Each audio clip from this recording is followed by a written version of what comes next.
aching for Armageddon. The man with the most power with the extremist Hebrew Israelite movement is none other than Jermaine Grant, age 33 as of 2011, the head of the Israelite Church of God in Jesus Christ.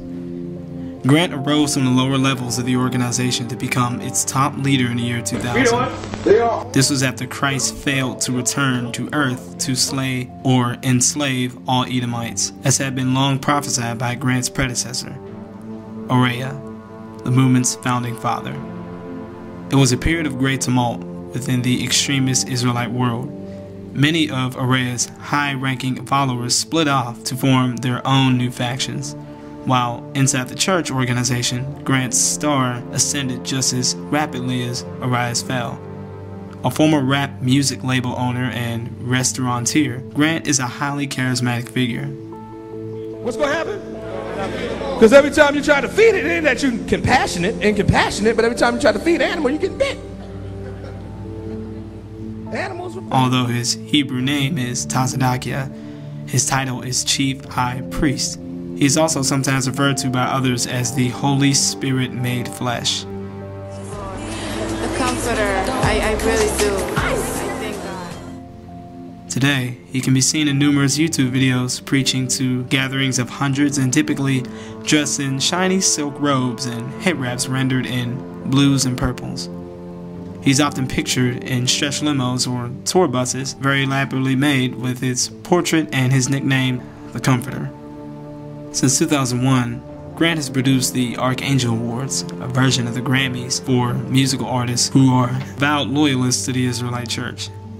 The most often of them is Wanya Morris, the lead singer of Boys and Men, a popular R&B group that's won 4 real Grammys and sold over 60 million records. According to the former members of the church, Grant has instituted mandatory tithes and general offerings from his followers. Also, during his 2006 I Will Not Leave You Comfortless tour, in which he toured 6 East Coast states in 8 weeks, Grant reportedly demanded an additional $25 per attendee in the form of an additional high priest offering. Another world tour is planned later this year. Grant, who did not reply to a request for an interview to this article, is an energetic man. Under his leadership, the Israelite Church had expanded rapidly, and its hidden truth television programming can be seen on public access channels around the country. Meanwhile, the tone of the extremist Hebrew Israelite grows ever more apocalyptic, with his followers feverishly searching for signs of a bloodthirsty black Yahweh's impending return. This summer, well, according to the time of 2008, Grant boldly predicted that a hellish earthquake would soon herald the return of Christ and the beginning of Hebrew Israelite rule. Everyone knows that, just a side note, but everyone knows that Jesus had prophesied about earthquakes in diverse places in all the Gospels. It never said anything about a Hebrew Israelite rule, but everyone knows that that's what Jesus prophesied. So it's nothing new.